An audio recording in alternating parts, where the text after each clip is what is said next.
Kurva yang melengkung habis ini artinya suatu saat wabah ini akan berhenti. Nah, garis ini mewakili kapasitas rumah sakit dan tenaga kesehatan. Jadi semua yang di bawah garis ini kemungkinan besar akan dirawat, tapi yang di atas garis ini kemungkinan besar kesulitan dan bahkan meninggal dunia. Nah, tugas kita adalah membuat kurvanya tuh nggak terlalu melonjak tinggi, sehingga semua orang yang sakit bisa masuk ke dalam rumah sakit dan ditangani oleh petugas kesehatan. Jadi gimana caranya membuat kurva ini menjadi landai? Orang itu sakit nularin orang lain.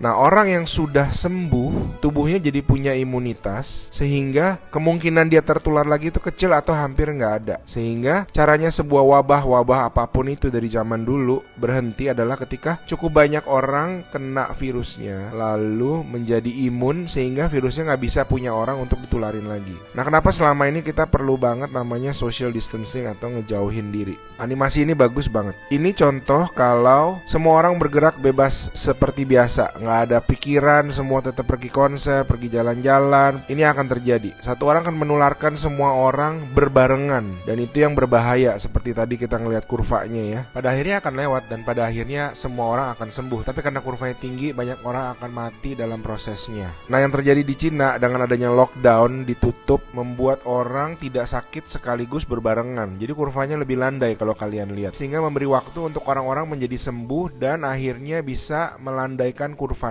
Nah, sekarang kita lihat kalau kita lakukan namanya social distancing, yaitu kalau nggak harus banget nggak usah pergi keluar, kalau nggak penting-penting banget nggak usah ketemu temen, nggak usah ada social function, semuanya ditunda dulu. Kita lihat apa yang terjadi.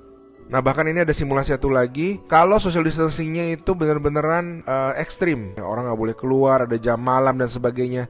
Ini yang terjadi. Kita lihat beda banget kan. Jadi ada orang yang akan tetap sakit, tapi mereka bisa masuk rumah sakit dan dirawat. Jadi teman-teman, please do your social distancing, stay at home, work from home, anywhere you can.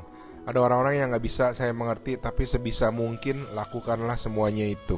A good way of doing it is to imagine that you do have the virus, yeah, and change your behavior so that you're not transmitting it.